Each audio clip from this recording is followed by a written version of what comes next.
Um curso em milagres, capítulo 2, tópico 5. A função do trabalhador de milagres. Antes que os trabalhadores de milagres estejam prontos para empreender sua função nesse mundo, é essencial que compreendam inteiramente o medo da liberação.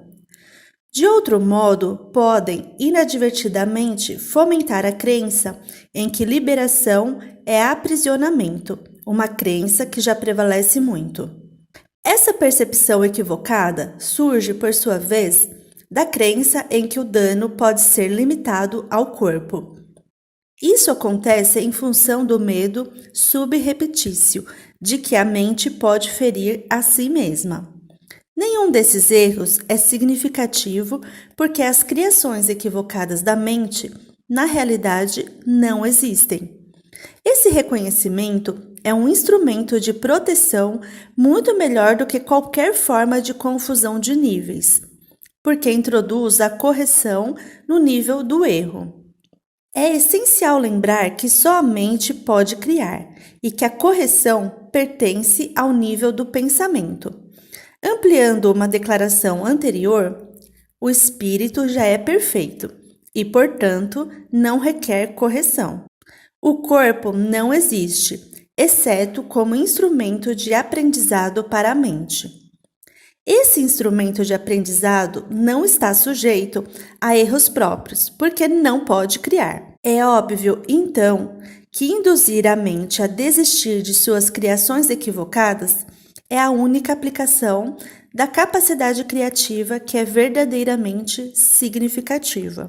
Mágica é o uso da mente de forma criativa, porém equivocada ou não mental. Os medicamentos físicos são formas de encantamentos, mas se tens medo de usar a mente para curar, não deves tentar fazê-lo. O próprio fato de teres medo faz com que a tua mente seja vulnerável à criação equivocada. Estás, portanto, propenso a compreender de forma equivocada qualquer cura que possa ocorrer. E como o egocentrismo e o medo usualmente ocorrem juntos, podes ser incapaz de aceitar a fonte real da cura. Nessas condições, é mais seguro para ti apoiar-te temporariamente em instrumentos de cura físicos, porque esses não podes perceber equivocadamente como as tuas próprias criações. Enquanto persistir o teu sentimento de vulnerabilidade, não deves tentar apresentar milagres. Eu já disse que milagres são expressões da mentalidade disposta para o milagre. E essa mentalidade milagrosa significa mentalidade certa.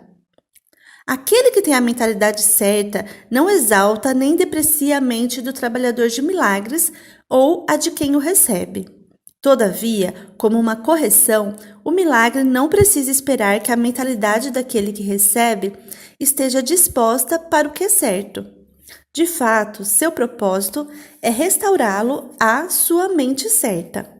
É essencial, porém, que o trabalhador de milagres esteja em sua mente certa, mesmo que por um breve período de tempo, ou será incapaz de restabelecer a mentalidade certa em outra pessoa.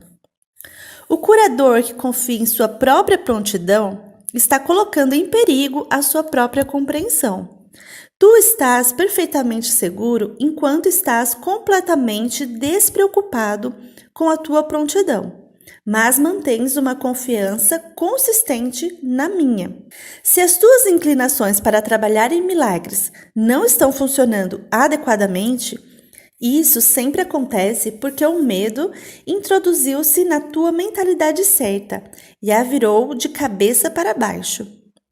Todas as formas da mentalidade disposta para o que não é certo são resultado da recusa em aceitares a expiação para ti mesmo. Se tu a aceitas, estás em posição de reconhecer que aqueles que necessitam de cura são simplesmente aqueles que não compreenderam que a mentalidade certa é a cura em si mesma. A única responsabilidade daquele que trabalha em milagres é aceitar a expiação para si mesmo. Isso significa que reconheces que a mente é o único nível criativo e que os erros que ela comete são curados pela expiação. Uma vez que aceitas isso, a tua mente só pode curar. Negando à tua mente qualquer potencial destrutivo e reempossando-a dos seus poderes puramente construtivos, tu te colocas em posição de desfazer a confusão de níveis dos outros. A mensagem que então lhes dás é a verdade de que as suas mentes são similarmente construtivas e suas criações equivocadas não podem feri-los.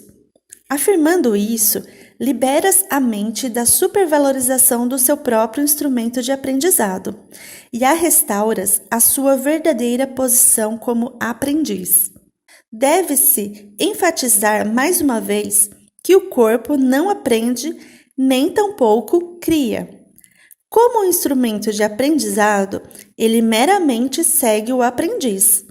Mas, se é falsamente dotado de iniciativa própria, vem a ser uma séria obstrução ao próprio aprendizado que deveria facilitar. Apenas a mente é capaz de iluminação. O espírito já é iluminado e o corpo em si é por demais denso. A mente, porém, pode trazer sua iluminação ao corpo, reconhecendo que ele não é o aprendiz e, portanto, não pode ser levado ao aprendizado. Contudo, o corpo é facilmente levado a se alinhar com a mente, que aprendeu a ver além dele, em direção à luz. O aprendizado corretivo sempre começa com o despertar do espírito e o afastamento da crença na vista física. Isso frequentemente acarreta medo, porque tens medo do que a tua vista espiritual vai te mostrar. Eu disse anteriormente que o Espírito Santo não pode ver o erro e só é capaz de olhar para o que está além do erro em defesa da expiação. Não há dúvida de que isso pode produzir desconforto. No entanto, o desconforto não é o resultado final da percepção. Quando se permite que o Espírito Santo olhe para a profanação do altar, ele também olha imediatamente em direção à expiação. Nada do que ele percebe pode induzir ao medo. Tudo o que resulta da consciência espiritual é meramente canalizado em direção à correção. O desconforto só surge para trazer à consciência a necessidade da correção. Em última instância, o medo da cura surge de uma recusa em aceitar inequivocadamente que a cura é necessária. O que o olho físico vê não é corretivo e nem pode o erro ser corrigido por qualquer instrumento que possa ser visto fisicamente. Enquanto acreditas no que te diz a tua vista física, as tuas tentativas de correção estarão equivocadamente dirigidas. A visão real é obscurecida porque não podes suportar ver o teu próprio altar profanado. Mas, uma vez que o altar foi profanado, o teu estado vem a ser duplamente perigoso, a menos que seja percebido. A cura é uma habilidade que foi desenvolvida após a separação. Antes disso, era desnecessária. Como todos os aspectos da crença no espaço e no tempo, ela é temporária.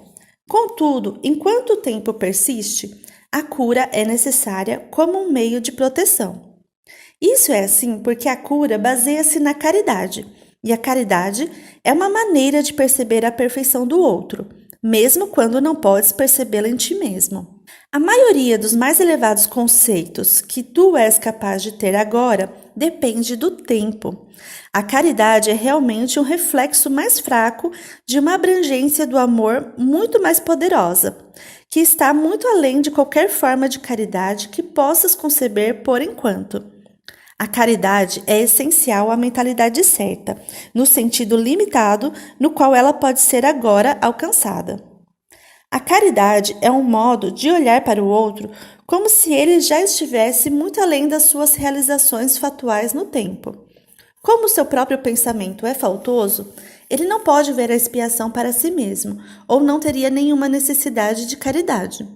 A caridade que lhe é conferida é tanto uma admissão de que ele necessita de ajuda, quanto um reconhecimento de que vai aceitá-la. Essas duas percepções claramente implicam em uma dependência em relação ao tempo, fazendo com que seja evidente que a caridade ainda está dentro das limitações desse mundo. Eu disse anteriormente que só a revelação transcende o tempo. O milagre, como uma expressão de caridade, só pode encurtá-lo. Tem que ser compreendido, porém, que sempre que ofereces um milagre a um outro, estás encurtando o seu sofrimento e o teu. Isso corrige retroativamente, assim como progressivamente.